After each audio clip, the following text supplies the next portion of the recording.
Chicken loaded fries കുറേ ആയിട്ട് ഈ ഒരു ഐറ്റം ഉണ്ടാക്കി നോക്കണമെന്ന് വിചാരിക്കണേ. കഫേയിലൊക്കെ നമ്മൾ കഴിക്കണ അതേ ടേസ്റ്റിൽ നമുക്കിതൊന്ന് ഉണ്ടാക്കി വെക്കാം. ഞാൻ ഫ്രോസൺ ഫ്രഞ്ച് ഫ്രൈസാണ് എടുത്തിട്ടുള്ളത് കേട്ടോ. ഇത് ഡീപ്പ് ഫ്രൈ ചെയ്തതിന് ശേഷം പാപ്രിക്ക പൗഡർ ഉപ്പ് കൂട്ടിയിട്ട് മിക്സാക്കി വെച്ച്, പിന്നെ ബോൺലെസ് ചിക്കൻ ചെറിയ പീസാക്കിയിട്ട് അതിൽ കാശ്മീരി ചില്ലി സോയാ സോസ് ആവശ്യമുണ്ടെങ്കിൽ കുറച്ച് ഉപ്പ് ഇട്ടിട്ട് മിക്സാക്കി വെച്ച് കുറേ സമയം അങ്ങനെ മാരിനേറ്റ് ചെയ്യുമൊന്നും വേണ്ട കേട്ടോ. ഇനി ഇതൊന്ന് ഡീപ്പ് ഫ്രൈ ചെയ്തെടുക്കുക. നിങ്ങൾക്കൊരു ഹെൽത്തി വേർഷനോ വേണമെന്നുണ്ടെങ്കിൽ ഈ ഫ്രഞ്ച് ഫ്രൈസും ചിക്കനൊക്കെ ഒന്ന് എയർ ഫ്രൈ ചെയ്തിട്ട് കൊടുക്കുക. ഇത് കുറച്ച് കുറച്ചായിട്ട് അങ്ങനെ പൊരിച്ചെടുക്കുക. ഈ പൊരിച്ചെടുത്ത ചിക്കൻ ഉണ്ടല്ലോ, നമ്മൾ ആദ്യം പൊരിച്ചിട്ടുള്ള ഫ്രഞ്ച് ഫ്രൈസിൻ്റെ മുകൾക്ക് ഇട്ട് കൊടുക്കുക. ഇനി അടുത്ത പാട്ട് ഇതിൻ്റെ സോസ് ഉണ്ടാക്കലാണ്. വൈറ്റ് സോസ് ഉണ്ടാക്കാൻ വേണ്ടിയിട്ട് ബട്ടറിൽ കുറച്ച് മൈദ ഇട്ടിട്ട് ഇതേപോലെ കട്ടൊന്നുമില്ലാതെ മിക്സാക്കി എടുക്കുക.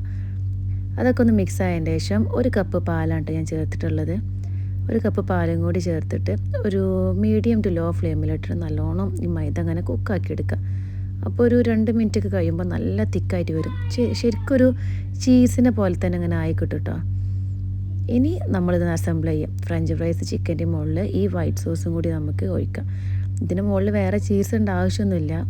പക്ഷേ ഞാൻ എൻ്റെ സമാധാനത്തിന് വേണ്ടിയിട്ട് കുറച്ച് ചീസ് മൊസറല്ല ചീസും കൂടി അതിൻ്റെ മുകളിൽ ഇട്ടിട്ട് ഒന്ന് മൈക്രോവേവ് ചെയ്ത് അതൊന്ന് മെൽറ്റായി കിട്ടാൻ വേണ്ടിയിട്ട്. ഇതും കൂടി കഴിഞ്ഞാൽ പരിപാടി കഴിഞ്ഞ്. ഇനി നിങ്ങൾക്ക് വേണമെങ്കിൽ ഇതിൻ്റെ മുകളിൽ കുറച്ച് ഓറിഗാനയോ അല്ലെങ്കിൽ ചില്ലി ഫ്ലേക്സോ പാപ്രിക്ക പൗഡറോ ഒക്കെ ഇട്ടിട്ട് റെഡിയാക്കി എടുക്കാം. ഞാൻ കുറച്ച് പാപ്രിക്ക പൗഡർ ഇട്ടിട്ടുണ്ട്. സംഭവം സെറ്റ്.